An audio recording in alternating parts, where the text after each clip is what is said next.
আজকের এই অনুষ্ঠানের সম্মানিত সভাপতি, অনুষ্ঠানে উপস্থিত আমার প্রিয় খেলোয়াড় বন্ধুরা, অনুষ্ঠানে উপস্থিত সম্মানিত মন্ত্রীবর্গ, সম্মানিত এমপিবর্গ, কর্মকর্তাবৃন্দ, স্পোর্টস সাথে সম্পৃক্ত কর্মকর্তাবৃন্দ এবং উপস্থিত সকল সুধীবৃন্দ, আসসালামু আলাইকুম। আজকে যেই অনুষ্ঠানে আমরা সকলে একত্রিত হয়েছি, আমার কাছে লেগেছে অনুষ্ঠানটি বলা যায় অনেকটা আমরা নর্মালি যে অনুষ্ঠানগুলোতে অ্যাটেন্ড করে থাকি, নর্মালি সেই অনুষ্ঠানগুলো থেকে কিছুটা হলেও অনুষ্ঠানটি ভিন্ন। আমরা আজকে এমন কিছু মানুষকে এখানে আমরা একত্রিত করেছি যারা সম্পূর্ণভাবে অরাজনৈতিক, কিন্তু এই মানুষগুলো দেশের জন্য বিরাট সুনাম বয়ে নিয়ে এসেছে এবং এই সুনামটি তারা বয়ে নিয়ে এসেছে সম্পূর্ণভাবে তাদের নিজ যোগ্যতায়।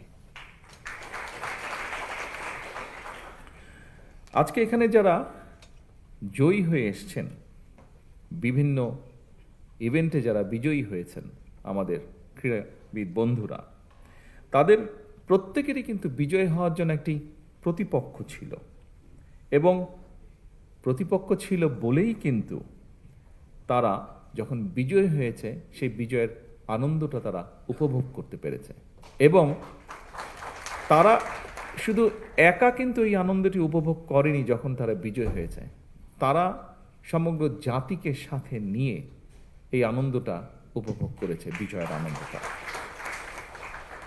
সুতরাং খেলাধুলায় কিন্তু পরাজয়ের অর্থ কিন্তু হেরে যাওয়া নয়, বরং এটির অর্থ হচ্ছে জয়ের একটি অংশ।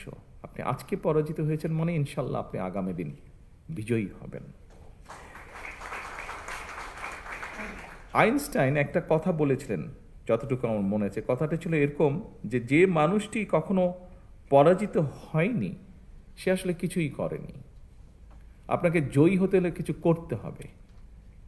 কথাটার অর্থ হচ্ছে সেটাই, যে মানুষটি পরাজিত হয়নি মানে সে পরাজিতই হয়নি, জয়ী হওয়ার তো প্রশ্ন আসে না, তার মানে সে কিছু উদ্যোগই গ্রহণ করেনি, চেষ্টাই করেনি। আজকের এই অনুষ্ঠানে যারা পুরস্কার গ্রহণ করেছেন, প্রত্যেকটা খেলাকে তারা প্রতিযোগিতামূলক করে তুলেছিলেন এবং অংশগ্রহণ করেছিলেন এবং এই জন্যই আমি তাদের প্রত্যেককে জানাই আমার আন্তরিক শুভেচ্ছা এবং অভিনন্দন। তবে এখানে কয়েকজন খেলোয়াড় তাদের অনুভূতি প্রকাশ করে গিয়েছেন এবং তাদের কথা রেশ ধরেই আমি বলতে চাই যে একই সঙ্গে তাদের পেছনের মানুষগুলো, তাদের বিজয়ের পিছনে যে মানুষগুলো অবদান, সহযোগিতা, বিভিন্ন রকম কন্ট্রিবিউশন আছে, তাদের পরিবার, কোচ এবং সংশ্লিষ্ট আরও যারা আছেন তাদেরকেও আমি জানাই আন্তরিক শুভেচ্ছা। সম্মানীয় উপস্থিতিবৃন্দ, আমরা বিশ্বাস করি যে বর্তমান সময়ে, আমরা যদি চারিদিকে তাকাই, বর্তমান সময়ে ক্রীড়াটা শুধু কিন্তু শখ বা বিনোদন নয় বা এক্সারসাইজেরও কোনো অংশ নয়, বরং আমরা দেখতে পাচ্ছি এই মুহূর্তে আমরা যদি বিশ্বে দেখি, বিভিন্ন দেশে দেখি, ক্রীড়াটা কিন্তু একটা পেশা হয়ে দাঁড়াচ্ছে। অ্যাকাউন্টস যেরকম একটা পেশা, ইঞ্জিনিয়ারিং যেরকম একটা পেশা, লিগ্যাল প্রফেশন যেমন একটা পেশা, ঠিক ক্রীড়াও কিন্তু স্পোর্টসও কিন্তু একটা পেশা হয়ে দাঁড়াচ্ছে। এবং অবশ্যই পৃথিবী যখন এইভাবে এগিয়ে যাচ্ছে, নিশ্চয়ই বাংলাদেশও পিছিয়ে থাকতে পারে না। আমরা ইনশাল্লাহ পিছিয়ে থাকব না।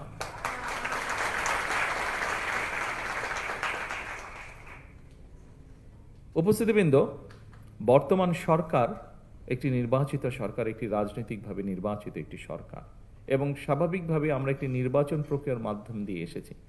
যখন আমরা নির্বাচন প্রক্রিয়ার মাধ্যম দিয়ে এসেছি, তার আগে আমরা সমগ্র জাতির সামনে আমাদের কিছু কথা তুলে ধরেছিলাম বিভিন্ন সেক্টরে এবং ঠিক একইভাবে ক্রীড়া সংক্রান্ত সেক্টরে আমরা বলেছিলাম যে আমাদের দল রাষ্ট্র পরিচালনার সুযোগ পেলে আমরা দেশের ক্রীড়াকে পেশা হিসাবে প্রতিষ্ঠিত করতে চাই এবং আজকের এই অনুষ্ঠানটি আমরা যে প্রতিশ্রুতি জনগণকে দিয়েছিলাম, দেশের মানুষকে দিয়েছিলাম, সেই প্রতিশ্রুতির কাজটি আমরা ধীরে ধীরে শুরু করছি বা শুরু করেছি। আজকের এই অনুষ্ঠানটি হচ্ছে তার প্রমাণ বা সাক্ষ্য। আমাদের দেশের ছেলেমেয়েরা, তরুণ তরুণীরা যারা ভালো খেলায় যারা ভালো করবেন, যারা যে খেলায় আনন্দ পাবেন, তারা যাতে তাদের পছন্দের সেই খেলাটিকে পেশা হিসাবে গ্রহণ করতে পারেন, পেশা হিসাবে নিতে পারেন, মনোযোগ দিয়ে, মনের আনন্দ দিয়ে যাতে গড়ে তুলতে পারেন একজন খেলোয়াড় হিসাবে নিজেকে। সেজন্যই খেলাধুলাকে পেশা হিসাবে নিয়ে একজন খেলোয়াড় যাতে অর্থনৈতিকভাবে অনিশ্চয়তার মধ্যে না থাকেন, সে লক্ষ্যেই কিন্তু বর্তমান সরকার খেলোয়াড়দেরকে ধারাবাহিকভাবে আমরা যে একটা সুনির্দিষ্ট নীতিমালার ভিত্তিতে আমরা একটা সম্মানী কাঠামোর আওতায় আনার কাজটি বাস্তবায়ন আজকে শুরু করেছি, যেটির পরিকল্পনা আপনারা যারা নির্বাচনের আগে খেয়াল করেছেন, দেখেছেন, রেডিও টিভিতে পত্র পত্রিকায় দেখেছেন, পড়েছেন, আপনারা নিশ্চয়ই খেয়াল করেছেন। এই কথাটি কিন্তু আমরা তখন বলেছিলাম, যার বাস্তবায়নের কাজ আল্লাহর রহমতে আমরা আজকে শুরু করলাম।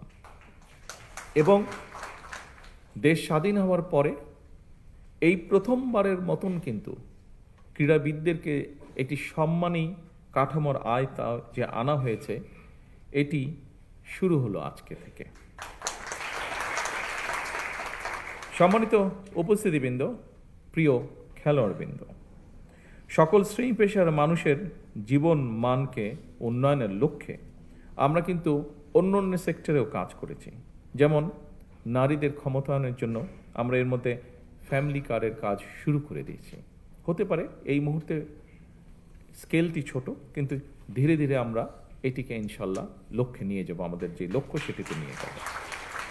নতুন রিন গভীর থেকে পরিষ্কার করে কাপড়কে রাখে নতুনের মতো উজ্জ্বল। নতুন রিন অ্যাডভান্সড পাউডার। এর বাইরেও আমরা বলেছিলাম আমাদের সমাজের সম্মানী একটি শ্রেণী, বিভিন্ন মসজিদ সহ বিভিন্ন ধর্মের যারা ধর্মীয় গুরু আছেন, মসজিদের ইমাম খতিব সাহেবরা আছেন, তাদেরকে আমরা একটি সম্মানের আওতায় আনতে চেয়েছিলাম। সেই কাজটি আমরা শুরু করেছি, আপনারা নিশ্চয়ই সংবাদের মাধ্যমে এটি দেখেছেন। এর বাইরেও আমরা বলেছিলাম যে আমরা সারা দেশে আমাদের বিভিন্ন প্রাকৃতিক দুর্যোগ হোক, আমাদের কৃষকের পানির সেচের সুবিধার জন্য সহযোগিতার কারণে হোক, আমাদের ভূগর্ভস্থ পানির যে নেমে যাওয়া সেটিকে রোধ করার জন্যই হোক, আমরা খাল খননের কথা বলেছিলাম, সেটির কাজও আমরা শুরু করেছি। এর বাইরেও আমরা বলেছিলাম যে আমরা এই দেশের কৃষকরা হচ্ছে এই দেশের সবচেয়ে বড় একটি অংশ। আমাদের প্রত্যেকেরই গ্রামে আত্মীয় স্বজন, পরিবার স্বজন আছেন এবং তাদের মধ্যে অনেকেই প্রত্যক্ষ পরোক্ষভাবে কৃষির সাথে জড়িত। সেই কৃষকদের পাশে দাঁড়ানোর জন্য আমরা বলেছিলাম যে আমরা কৃষক কার্ড ইন্ট্রোডিউস করব। আজকে আমাদের খেলোয়াড় বন্ধুরা যেমন, তাদেরকে আমরা একটি স্পোর্টস কার্ড দিয়েছি, আপনারা দেখেছেন তাদেরকে যেটা আমরা উপহার দিয়েছি, তার মধ্যে ছোট্ট একটি কার্ড আছে, ব্যাংক কার্ডের মতন স্পোর্টস কার্ড। ঠিক একইভাবে কৃষকদের জন্য আমরা একটি কৃষক কার্ড ইন্ট্রোডিউস করার কথা বলেছি, যেটির মাধ্যমে তাদের কাছে আমরা রাষ্ট্রের সহযোগিতা পৌঁছে দিতে চাই। ইনশাল্লাহ 14ই এপ্রিলে টাঙ্গাইল থেকে এটির পাইলট প্রজেক্টের কাজ আমরা শুরু করতে যাচ্ছি। সম্মানিত উপস্থিতিবৃন্দ, এভাবেই আমরা দেশ এবং জনগণের জীবনযাত্রার মান উন্নয়নের কাজ শুরু করেছি, দেশকে এগিয়ে নেওয়া যাওয়ার কাজ আমরা শুরু করেছি এবং সেটিরই অংশ হিসাবে আজকে আমরা আমাদের বন্ধুদের হাতে ক্রীড়া কার্ড তুলে দিয়েছি।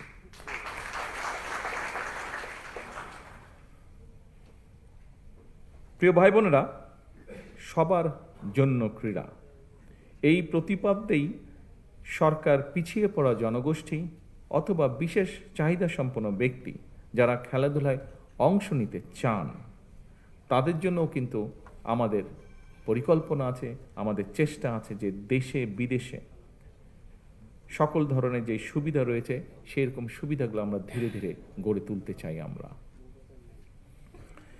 ক্রীড়াকে পেশা হিসেবে প্রতিষ্ঠিত করার জন্য আমরা এর মধ্যেই, বর্তমান সরকারের মধ্যেই অনেকগুলো পরিকল্পনা বা কর্মসূচি হাতে নিয়েছে।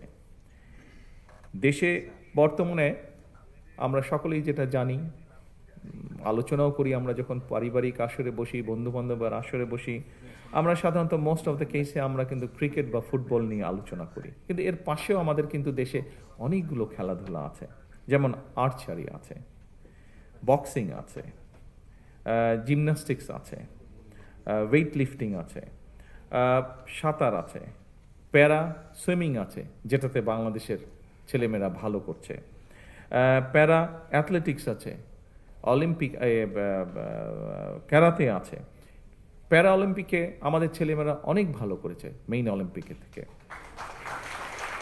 এর বাইরে যদি আমরা ধরি টেবিল টেনিস আছে, হুইল চেয়ার বাস্কেটবল আছে, খুব সম্ভব, হ্যাঁ হুইল চেয়ার বাস্কেটবল আছে, এরকম অনেকগুলো খেলা আছে।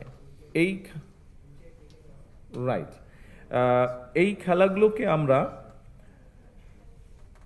সামনে এগিয়ে নিতে চাই। শুধু যে ক্রিকেট বা ফুটবল তা না, এর পাশাপাশি অন্য খেলাগুলোকেও আমরা সামনে এগিয়ে নিতে চাই, এবং এর জন্য সরকারি বেসরকারি পৃষ্ঠপোষকতা, সরকারি পৃষ্ঠপোষকতা আপনারা দেখছেন আমরা এই কাজটি শুরু করেছি। আমরা আশা করব বেসরকারি যে প্রতিষ্ঠানগুলো আছে তারাও সরকারের পাশাপাশি এগিয়ে আসবেন আমাদের খেলোয়াড়দেরকে বিশ্বের দরবারে তুলে ধরার জন্য।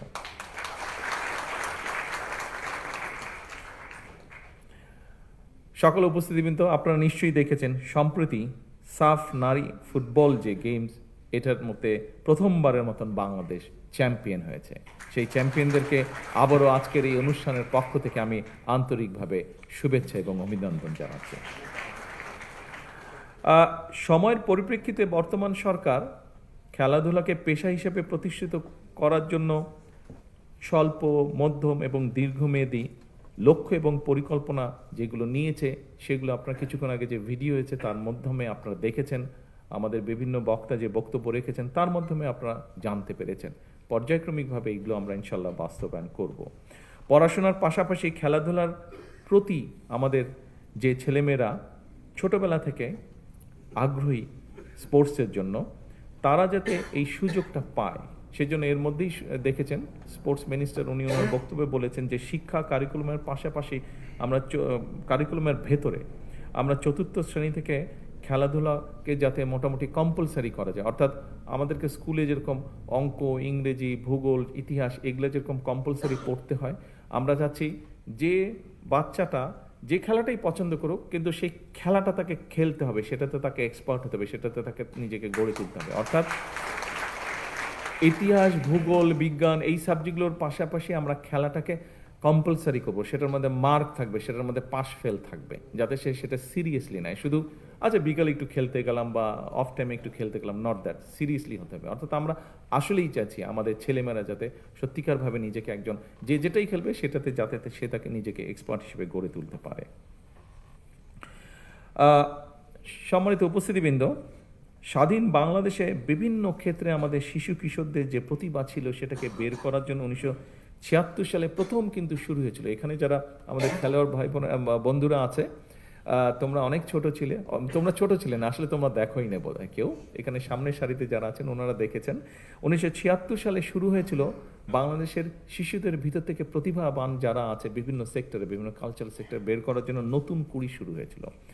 এর মধ্যেই তোমরা শুনেছ, মন্ত্রী সাহেবের বক্তব্য শুনেছে যে আমরা, এবং আমিও বললাম যে ইনশাল্লাহ সামনেই আমরা যেটা করতে চাচ্ছি, কবে ডেটটা জানি, 30 এপ্রিল, রাইট, 30 এপ্রিল সিলেট থেকে আমরা শুরু করতে যাচ্ছি নতুন করে স্পোর্টস, এবং একই সাথে ইনশাল্লাহ এটা সারা দেশে শুরু হবে। আমরা এই যে বিভিন্ন আমরা 7টা খেলা না 7টা ডিসাইড করেছি তো এই মধ্যে 7টা খেলা আমরা ডিসাইড করেছি। এই 7টা খেলায় কারা পারদর্শী, ধীরে ধীরে সেই প্রতিভাবানদেরকে আমরা বের করে নিয়ে আসব। তাদেরকে যারা ভালো হবে তাদেরকে আমরা আরও বেটার ট্রেনিং দেওয়ার চেষ্টা করব। এভাবে করে আস্তে আস্তে আমরা খেলোয়াড় গড়ে তুলব, পেশাদার খেলোয়াড় গড়ে তুলব, এবং আমাদের লক্ষ্য থাকবে ইন্টারন্যাশনাল যে ইভেন্টগুলো হয় সেগুলোতে আমরা হিট করা শুরু করব আস্তে আস্তে। এবং আমাদের ছেলেমেয়েরা যে দেশের জন্য সম্মান বয়ে নিয়ে আসতে পারে, এটার প্রমাণ এর মধ্যেই প্রতিষ্ঠিত হয়েছে। ইনশাল্লাহ আগামী দিনে আমরা আরও বেশি সম্মান বয়ে নিয়ে আসবো।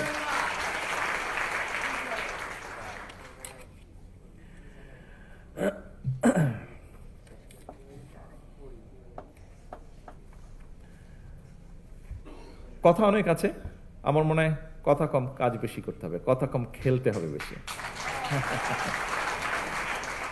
আমি শেষ যেই কথাটা একটা বলতে চাই, এই কথাটা একটু সিরিয়াস, তবে এই কথাটা আমি মিন করি, বিশ্বাস করি, এবং সেই জন্য আমি বলতে চাচ্ছি, দেশপ্রেম, ঐকান্তিক ইচ্ছা আর টিম স্পিরিট থাকলে আপনাদের সাফল্যজনক অগ্রযাত্রায় কেউ বাধা হয়ে দাঁড়াতে পারবে না বলে আমি দৃঢ়ভাবে বিশ্বাস করি। আপনাদের প্রতি, খেলোয়াড় বন্ধুরা, আপনাদের সকলের প্রতি আমার একান্ত আহ্বান, একান্ত অনুরোধ, পেশাদার খেলোয়াড়ি জীবনে আপনারা কোনো রাজনৈতিক দল বা গোষ্ঠীর প্রতিনিধি নন বা হবেন না দয়া করে, বরং ক্রীড়া নৈপুণ্য দিয়ে দেশের প্রতিনিধি হয়ে উঠবেন আপনারা।